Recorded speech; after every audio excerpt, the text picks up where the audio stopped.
Freunde, ihr spielt aktuell gerne Reapers Ranked, hängt aber irgendwie fest, seid auf Silber, Gold, Platin, Diamond, was auch immer und hängt dort fest, kommt einfach nicht weiter. Im heutigen Coaching erfahrt ihr wertvoll und sicher auch neue Tipps und Tricks, die euch direkt in den nächsten Rang befördern. Versprochen, viel Spaß! Ich selbst spiele aktuell gerne regelmäßig Ranked in einem festen Team und wir hingen zeitweise wirklich fest, waren in einem richtigen Loch, sind sogar abgestiegen und was wir gemacht haben, um da rauszukommen, das erfahrt ihr jetzt. Let's go! Und wir gehen rein ins Coaching. Der liebe Realtix ist glaube ich richtig ausgesprochen, ist zu mir gekommen, hat nach einem Coaching gebeten. Er spielt viel Ranked und wenn ihr da auch Lust zu habt, das ist kostenlos, dann joint jetzt unserem Discord, da könnt ihr ein Ticket eröffnen und dann kriegt ihr unter anderem von mir ein Coaching. Bei uns läuft das so, dass wir dann nach einem Gameplay fragen. Der Realtix hat mir 3 Stück geschickt, das analysieren wir und normalerweise reicht aber ein Gameplay. Und dann gucken wir uns das im Detail an und geben so unsere Tipps, wie wir meinen, dass du dich schnell verbesserst. Wir fragen natürlich auch vorher, was deine Schwächen sind, beziehungsweise worin du dich verbessern willst. Er selber spielt Ranked. Und hier ist auch schon der erste Tipp. Er spielt relativ viel mit Randoms, hat er auch gesagt. Und das ist natürlich sehr schwierig. Man kommt da, wenn ihr es nicht schon gemerkt habt, werdet ihr es noch merken, sehr schnell an die Grenzen. Wenn man da einen gewissen Rang und erreichen will, dann muss man irgendwann, früher oder später, gut kommunizieren, gut im Team spielen. Und das ist natürlich mit Randoms schwer. Nichtsdestotrotz gehe ich natürlich auch auf Situationen hier jetzt ein, wo das so ein bisschen fehlt. Aber ich gehe nicht das ganze Gameplay durch, sondern ich springe von Situation zu Situation, weil man wird hier sehen, er ist an sich schon ein sehr guter Spieler. Die Basics, die sitzen komplett, aber trotzdem sind interessante Sachen dabei. Und wenn ihr als Team landet, dann gibt es so ein paar Sachen, die wir uns angewöhnt haben. Und um das zu verstehen, gibt es für uns eine Rollenverteilung. Also ich meine, es gibt da verschiedene Bezeichnungen für. Ich nenne es jetzt einfach mal Ingame Leader, ist wichtig, und den First und Second Fragger. Das ist so, wie wir das aktuell handhaben, was ich auch euch empfehlen würde. Und das mache ich in unserem Team als Ingame Leader, bin immer so ein Stück zurück und versuche den Überblick zu behalten und kann mich mehr auf das Spielgeschehen konzentrieren, auf die Minimap, was so um uns herum passiert, während die zwei vorne mehr so an der Front sind. Und ich gebe dann auch die Calls durch, pushen oder nicht pushen, zurückziehen, wie auch immer. Und das Ganze, ich gehe gerade noch nicht so auf das Gameplay ein, das kommt gleich, aber das ist sehr wichtig, das zu verstehen. Und das Ganze ist ganz am Anfang schon wichtig. Wir haben hier gesehen, die sind bei Harbor gelandet.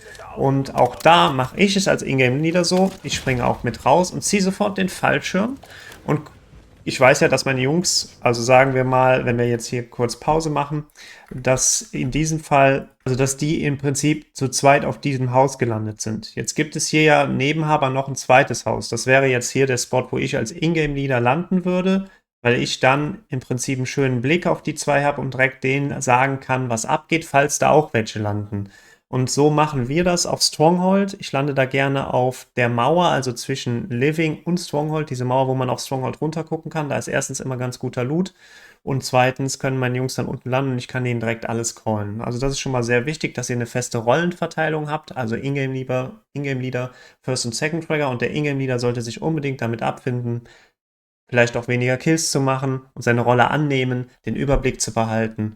Und ja, die zwei so ein bisschen zu leiten und den Rücken freizuhalten, wenn man so will. Und was bei den First und Second Fragger ganz wichtig ist, um das noch zu vervollständigen, das machen die zwei oben ganz gut gerade. Es gibt wirklich den First Fragger, der gibt den Ton an, und der Second Fragger hängt sich immer an den First Fragger und versucht, ihm immer zu unterstützen, ja, und so zu agieren, wie der First Fragger agiert, also im Prinzip Händchen zu halten. Und hier haben wir schon den ersten Tipp, er schießt jetzt auf einen.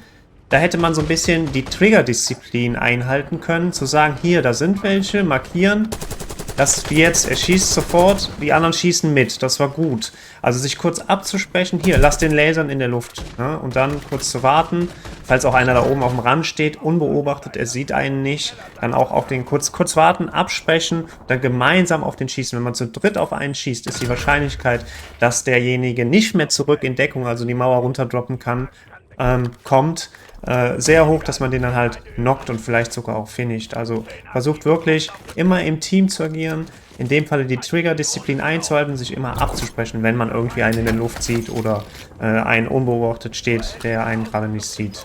Und in diesem Beispiel sehen wir jetzt die Situation, ich mache kurz Pause, die zwei sind hier auf dem Weg Richtung Bio, während Grün sich in die Richtung orientiert. Man trennt sich also. Grundsätzlich wäre das jetzt wieder so eine Situation, die erstmal okay ist, wenn Grün jetzt der Ingame-Leader ist und oben, sagen wir mal, auf Chemical Dach ist und den View hat auf die anderen zwei, die pushen. Ja, man weiß vielleicht, ne, man hat Informationen, dass da nur noch zwei sind. Ne, das ist auch ganz wichtig. Spielt viel mit dem Radar und versucht immer in Überzahl zu sein. Also Solos rausnehmen und auch gegen zwei Leute es aufnehmen.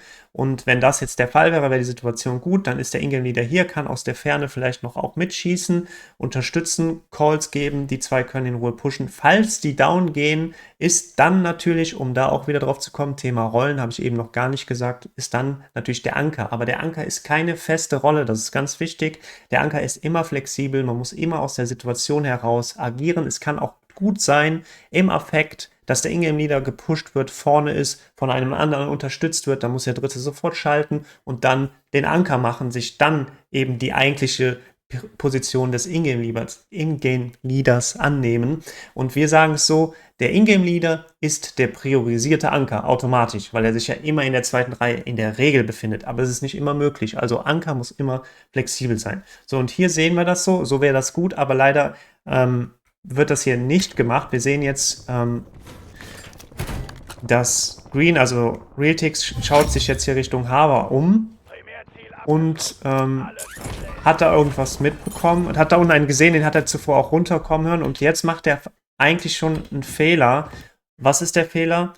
Also erstmal weiß er nicht genau, wie viele Leute es jetzt wirklich sind. Er vermutet zwar, dass es nur einer ist auch erstmal gut, aber der erste Fehler ist, er ist komplett alleine, während die anderen zwei auch gerade irgendwo hin pushen. Also jetzt ist eine gute Situation, wo vielleicht alle drei down gehen und keiner hat was davon.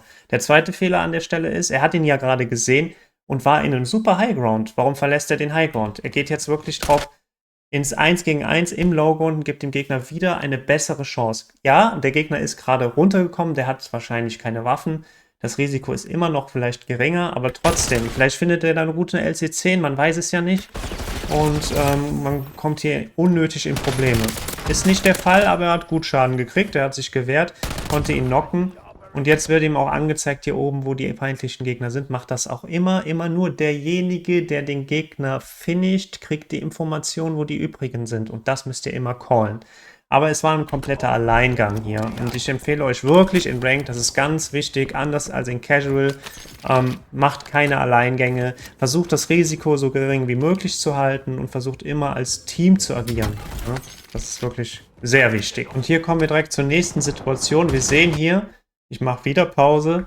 Ich sage ja, es geht so ein bisschen ins Detail, aber das ist wirklich wichtig, wenn man besser werden will. Also sie stehen alle drei hier auf dem Dach auf Bio und sehen auch hier die Waffenpings, die schießen da offensichtlich. Und die sind auf jeden Fall hier drinnen. Keiner ist auf dem Dach, also sind auf jeden Fall alle drin.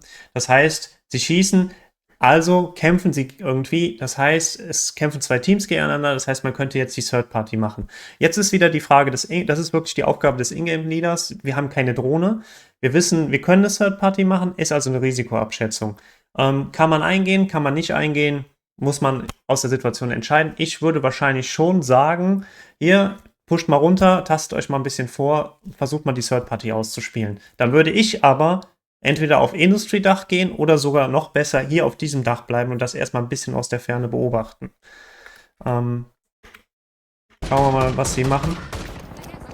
Also der Call kommt jetzt auf jeden Fall, lasst pushen.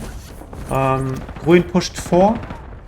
Die anderen zwei pushen auch mit, aber jetzt ist schon der Moment, wo mir was fehlt. Und zwar, also er ist hier, er ist hier, er ist hier. Es müssen immer zwei zusammen sein. Also wenn jetzt zum Beispiel sagt Gelb und Grün, First Tracker, Second Tracker. First Tracker gibt den Ton an, das wäre jetzt Grün. Er pusht jetzt und dann wäre Gelb seine Aufgabe halt immer, ihn zu unterstützen, so gut es geht. Das heißt nicht, dass er immer am Arsch kleben muss, aber mitdenken und vielleicht aus einem anderen Winkel pushen.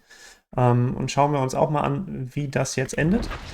Er pusht jetzt hier runter, kann ihn holen, aber jetzt ist Gelb schon viel zu spät eigentlich, weil wenn er jetzt down gegangen wäre, hätte Gelb nicht mehr die Chance gehabt, ihn oder den Second Track zu machen. Jetzt wurde aber Gelb auch noch aus einer anderen Richtung geholt, während Blau auch irgendwie sein eigenes Ding macht. Der kämpft gerade hier gegen diesen roten Punkt. Also jeder pusht irgendwie, jeder macht so sein eigenes Ding, aber es fehlt so diese Struktur. Ne? schauen wir mal, wie es ausgeht. Gelb ist hier down gegangen. So, jetzt hat er ihn gefinisht und kann direkt über die Waffenpings natürlich sehen, da ist noch einer, da ist noch einer. Blau kämpft und hier ist Gelb. Jetzt wäre wieder der Punkt. Blau und Grün müssten jetzt zusammenfinden und vielleicht gemeinsam gegen einen kämpfen. Oder man trennt sich jetzt und versucht, wenn jetzt noch einer down geht, den Anker zu machen. Weil jetzt sind wir schon in dieser kleinen Notsituation, in die man eigentlich gar nicht will. Zusätzlich sehen wir haben hier den roten Rahmen. Jetzt ist auch noch ein Radar ja, aktiv. Wahrscheinlich das von dem, der gerade beschossen wird. Muss man jetzt einfach mal von ausgehen. Muss nicht sein, kann aber sein. So. Das ist natürlich jetzt alles risikoreich, ne? Wenn die anderen Teams besser organisiert werden, besteht jetzt wirklich die Gefahr. Jetzt treffen sie die zwei sich und können sich auch wieder sortieren. In 3 Sekunden ist der Mate wieder da. Also sind aus der Situation rausgekommen. Aber genau das sind die Situationen in den höheren Rängen. Also ich sag mal ab Platin 3, 2 so und spätestens Diamond. Da geht sowas ganz, ganz oft schief. Und deswegen gebe ich das hier mit, auch wenn sie hier gut aus der Situation jetzt endlich rausgekommen sind. So, und jetzt nochmal den absoluten Basistipp, ja. Er ist down gegangen. Rule Number 1, sage ich in fast jedem Video, zieht den Fallschirm so spät wie möglich.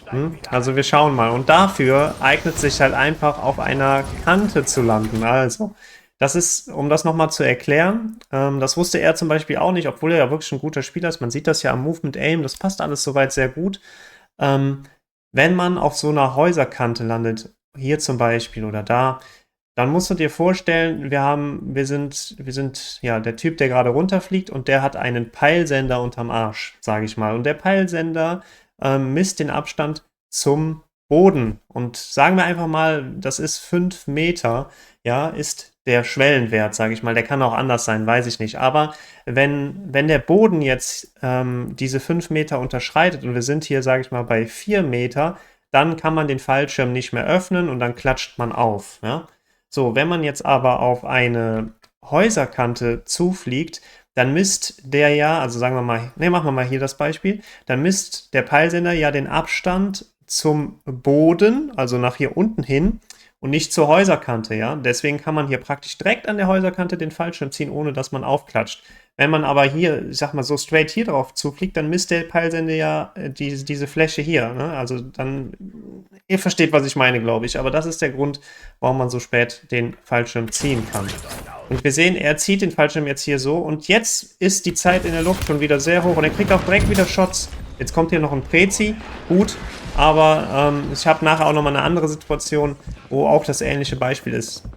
Landet wirklich auf einer Häuserkante, damit ihr nicht aus der Luft so gut gelasert werden könnt. Das ist ganz wichtig. Auch wieder in den höheren Rängen werdet ihr das merken.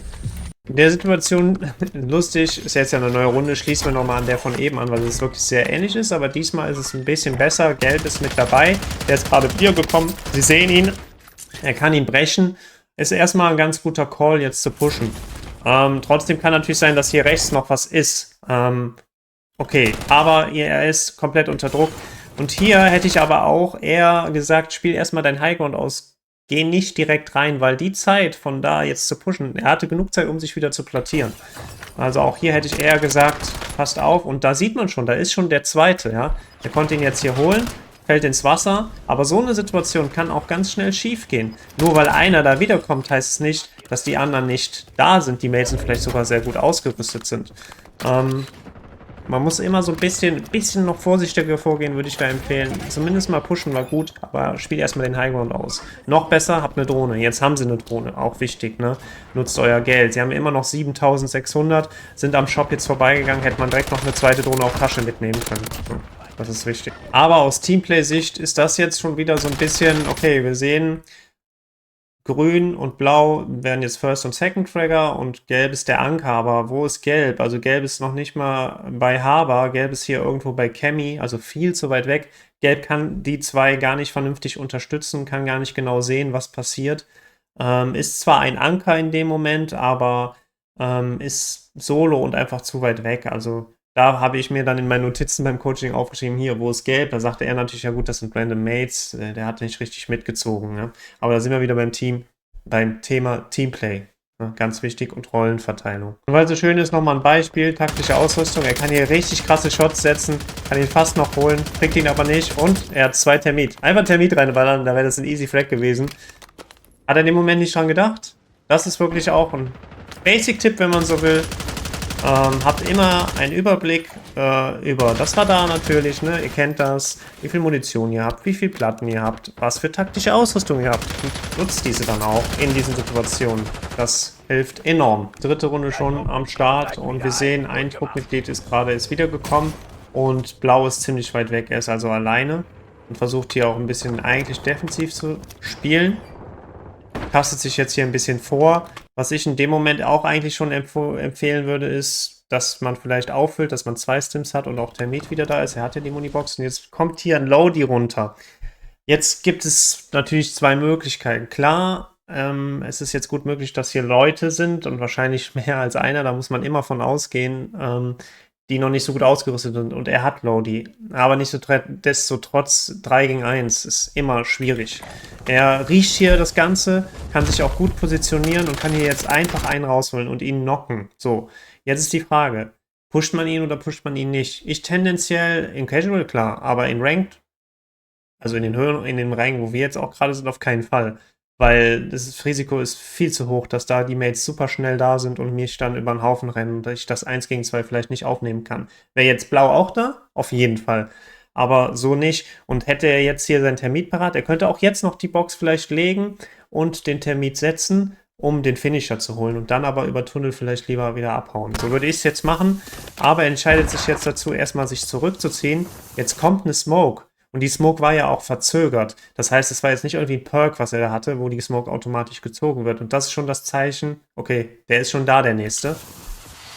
Deswegen gefährlich. Er wollte jetzt hier noch zu der Box und kriegt hier natürlich direkt die Shots und hat keine Chance. Also wenn er da hätte pushen können, dann sofort. Also gar keine Zeit verlieren. Am besten aber eher Termit nutzen oder halt einfach loslassen. Und hier haben wir wieder die Situation, Gelb kommt gerade wieder zurück. Er sieht jetzt auf dem Radar einen Ping, hört ihn. Kann den Fight knapp gewinnen, schön geschossen. Und Gelb ist wieder da, Blau ist da. Und jetzt ist, finde ich, der Zeitpunkt, was fällt euch vielleicht noch auf? Richtig, es ist extrem viel Geld vorhanden, man könnte sich sogar ein Orbi leisten. Und die Zone 2 dauert noch 50 Sekunden. Man könnte auch noch auf den Schlussverkauf warten. Und dann hat man richtig viel Kohle zur Verfügung. Und Industries ist gecleart. Man hat gerade einen geholt. Man könnte jetzt also langsam aufbauen, das Geld nutzen, einen Orbi holen und dann weiter agieren. Was wir jetzt aber machen, ist, sie kriegen jetzt oben von Metal Shots da am Shop. Er sieht ihn da auch, will jetzt irgendwie einen anderen Winkel finden. Sein Mate ist schon wieder down. Er kriegt Shots und wird jetzt auch noch von hinten beschossen und geht da auch down. Und somit ist so eine eigentlich sehr sichere, sehr komfortable, sehr viel Geld einfach futsch. Und deswegen, er ist jetzt alleine, muss gucken, dass er den Anker macht, irgendwie überlebt. Wenig Geld oder deutlich weniger Geld. Und ja, das war verschenkt, ne? Da hätte man sich wirklich, man hat doch Industries geklärt, man hat viel Geld. Einfach mal sammeln, kurz chillen, durchatmen, gucken, was können wir kaufen, wie gehen wir vor. Das ist dann die Aufgabe des Ingame-Leaders tatsächlich, das zu callen. Und an der letzten Situation haben wir eine ähnliche Situation. Es ist wieder 13.000 am Start. Der Shop ist direkt bei denen über dem Kopf.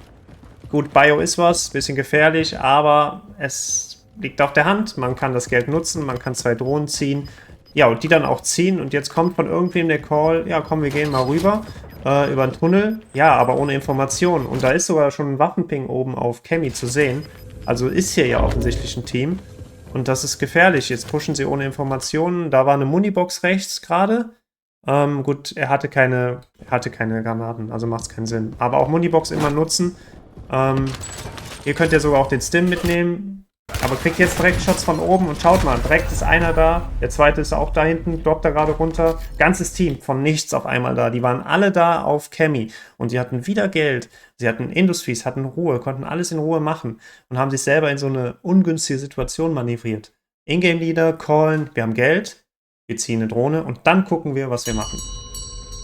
Und jetzt ist natürlich schon schwierig. Ein 2 gegen 3. Jetzt müssen sie gucken, dass sie da rauskommen. Hier habe ich noch einen kleinen Mini-Tipp für euch. Man kennt das, auch in den höheren Rängen wieder. Du kannst fast nie auf deinem Lodi landen. Es ist schlimm. In jeder Position ist meistens, gerade gegen Ende, jetzt geht's vielleicht schon, aber meistens hier ist was, da ist was. Gut, hier sind jetzt deine Mates. Oder auf Industries ist was. Es ist super gefährlich hier zu landen. Du kriegst meist Wasserturm. Du kriegst ganz oft Shots aus allen Richtungen. Und wenn ihr wisst, dass ihr da nicht landen könnt, dann landet da auch einfach nicht. Ne? Dann landet halt erstmal bei den Mates. Guckt, dass ihr da irgendwie lootet. Vielleicht findet man einen alten Lodi. Erzwingt das nicht. Falls ihr dann doch da landen wollt, müsst, wie auch immer, hier wäre so ein kleiner Tipp, natürlich wieder auf der Kante landen, ne? Damit man möglichst wenig Zeit in der Luft verbringt. Und in dem Falle, du kannst immer davon ausgehen, dass du jetzt schon gesehen wirst von Leuten und vielleicht sogar auch gleich schon beschossen wirst. Und die warten, oder ja, du kommst dann hier einfach nicht dran. Dann wäre in dem Fall ein kleiner Tipp, geh einfach in das Häuschen rein, ne? Und chill da ein paar Sekunden, so 10, 20 Sekunden, und warte das richtige Momentum ab, um dann hier hingehen zu können. Weil dann ist die Aufmerksamkeit nicht mehr auf dich gezogen. Weil jemand aus der Luft mit Fallschirm auch noch, das macht Lärm, das sieht man sofort. Da achten sowieso alle drauf, das sind Easy Kills. Du verschwindest erstmal hier drin und da pusht dich keiner, wartest so ein paar Sekunden, wartest auf den richtigen Moment und gehst dann rein. Das ist ein Tipp, den ich euch mitgeben will. Was macht er? Er hat den Fallschirm relativ gut spät gezogen, kriegt aber sofort schon Shots und ist down. Ja. Einfach mal darum verweilen. Das muss nicht klappen. Ist auf jeden Fall besser als das, was er gerade gemacht hat. So, und hier schauen wir uns mal die Situation an. Hier links rum zu pushen ist oft eine gute Möglichkeit, wenn Tankstelle keiner ist. Wenn da einer ist, habt die Trigger-Disziplin, schießt nicht und guckt, dass ihr erst hier hinter die Mauer kommt. Gut. Sie wissen also, jetzt links ist was. Und da, wo sie herkommen, da kommt die Zone und oben auf dem Dach ist auch was. Das ist direkt so eine Information, wo wieder eigentlich der Ingame lieber direkt schalten muss. Er weiß, links Tankstelle ist was, rechts Prison ist was. Das heißt, wir haben nur eine Möglichkeit eigentlich oder zwei, das ist hier oben zu bleiben. Jetzt kommt ein Prezi. So, wohin ausweichen? Richtung Prison rein, schwierig. Da ist gerade noch einer auf dem Dach, die Zone kommt. Am Shop, auch schwierig, ist auch nicht in der Zone und immer noch der auf dem Dach. So, hinten Tankstelle ist einer, kann man nicht hin. Also gibt es nur die Möglichkeit eigentlich, in Industries reinzuspringen oder aufs Dach zu springen. Und das ist dann der Call, der von Ingame Leader oder allgemein müssen sowieso jetzt schreien, Prezi, Prezi, Prezi. Und der Ingame Leader muss richtig penetrant dann sagen, wir gehen Industries, sofort, sofort, sofort. Ne? Der muss da sich richtig durchsetzen, da gibt es keine Diskussion. Und das fehlt hier so ein bisschen. Er macht das direkt richtig, aber offensichtlich wurde nicht kommuniziert, dass der Prezi kommt. Er geht down durch den Prezi, der Kollege überlebt mit Glück. Und schon sind sie getrennt unter Druck. Der eine ist down, er kann ihn zwar jetzt hier sogar noch holen. Er weiß nicht so recht, wo er hin soll, was er machen soll. Und Industries selber kann ja auch was sein. Ne? Und das sehen wir ja jetzt auch schon auf der Karte. Ne? Er guckt jetzt hier, kriegt jetzt Shots in den Rücken, kann jetzt Shots gegen ihn hinten setzen. Und sie können ihn sogar knocken und finishen. Auf dem Radar wird aber gerade keiner angezeigt, war vielleicht der letzte. So, und jetzt noch ein Tipp. Jetzt haben sie ja Industries, sie sind also gut aus dieser Situation noch rausgekommen. Aber einer ist selten alleine und wir sehen ja auch jetzt schon direkt wieder den Ping oben. Hier, ne, da haben sie gerade einen geholt, da ist noch einer. Er macht es auch richtig, er guckt die Richtung. Man muss jetzt ganz klar diesen Raum hier abchecken und vielleicht, also die erste Priorität, diesen Raum abchecken und die zweite Priorität erst rechts Fenster und links Fenster Richtung Tankstelle. Ne, da ist zwar auch gerade viel los, aber die kämpfen ja. Also cleart erstmal unten gemeinsam und er weiß das auch und cleart jetzt auch. Die anderen sind aber immer noch irgendwie am Fenster beschäftigt. Ne, nehmt die Beine in die Hand. First und Second Fragger, Ingame lieber called, pusht den da unten, der ist direkt unter uns, holt den raus. Ne? So, ganz penetrant sagen als Ingame lieber, das macht ihr jetzt. So, wenn ihr das gemacht habt, dann halten wir hier innen und konzentrieren uns dann auf andere Bereiche. Aber das ist zu viel hin und her, zu wenig Abstimmung, das sieht man auch da, wie die Leute sich bewegen. Ne? So, und jetzt ist das Endgame am Start. Es leben nur noch 2 gegnerische Teams, sind auf jeden Fall schon mal gut weit gekommen in der Runde. Und wir sehen aber jetzt auch wieder einen kleinen Fehler. Und zwar, Gelb trennt sich schon und will nach vorne. Und es herrscht offensichtlich noch kein klarer Plan. Und ja, das sieht man gleich, dass kein klarer Plan herrscht. Aber ich versuche dann immer schon als Ingame lieber zu sagen, okay, pass auf, da und da vermute ich die Gegner. Wir pushen linke Flanke oder rechte Flanke. Und das müsste jetzt schon ein Call sein. Wenn wir Smokes haben, wäre zum Beispiel eine Möglichkeit, ich weiß gar nicht, ob hier gerade einer runtergekommen ist, aber wir smoken hier die Gegend, gehen hier an die Mauer und tasten uns vielleicht hinter der Mauer links vor. So, hier ist ja auch nochmal diese Kästen, kann vielleicht davon Shots setzen. Ist eine Möglichkeit. Man kann aber auch rechts pushen, aber man muss man muss eine Ansage machen, es muss eine Entscheidung getroffen werden und die muss der Ingame sagen und da muss gemeinsam dran gezogen werden, egal ob die richtig oder falsch ist. Und das ist wichtig, weil Einzelaktionen, so, oder man weiß nicht so recht, Gelb ist da schon vorne fast draußen, sie gelangen hier unter Druck, sie haben keine Gasmassen, sie haben auch keine Wiederbelebungskits, keine Smokes und gehen viel zu spät eigentlich jetzt auch raus und vor allem einzeln raus. Gelb geht jetzt raus, jetzt geht Blau raus, er rennt jetzt weiter und versucht irgendeinen Gasplay noch zu ziehen mit seinen Stims, was eigentlich ein guter Move ist, ne? Wüsste man, kann man ja auch sagen, Ingame sagt, habt ihr alle Stims? Okay, dann machen wir Folgendes, ne? Er hat es gut gelöst, tatsächlich gut gelöst, aber ist alleine. Hätte man das geschlossen gelöst, wäre das perfekt jetzt. Dann wäre es eine sehr gute Gewinnchance. Wir schauen uns das Ende noch an. Er gerät jetzt wieder drück, muss husten, das hört man. Kriegt Schaden, Zone macht viel Schaden. Kann hier noch gut jetzt einen rausholen. Kriegt aber direkt Shots, ne? Auch da nicht finishen, sondern nur knocken, direkt Fokus auf den anderen, aber gut gespielt am Ende noch. Und wenn ihr jetzt noch wissen wollt, wie mein Team und ich, ja, wie unser Progress da aussieht und was wir im Detail genau gemacht haben, um als Team zu wachsen, dann abonniert jetzt den Kanal, denn nächste Woche folgt dieses Video. Wenn du aber ein Anfänger bist und gerade mit Rebirth Rank anfängst und einen guten Einstieg suchst, dann empfehle ich dir jetzt unbedingt dieses Video.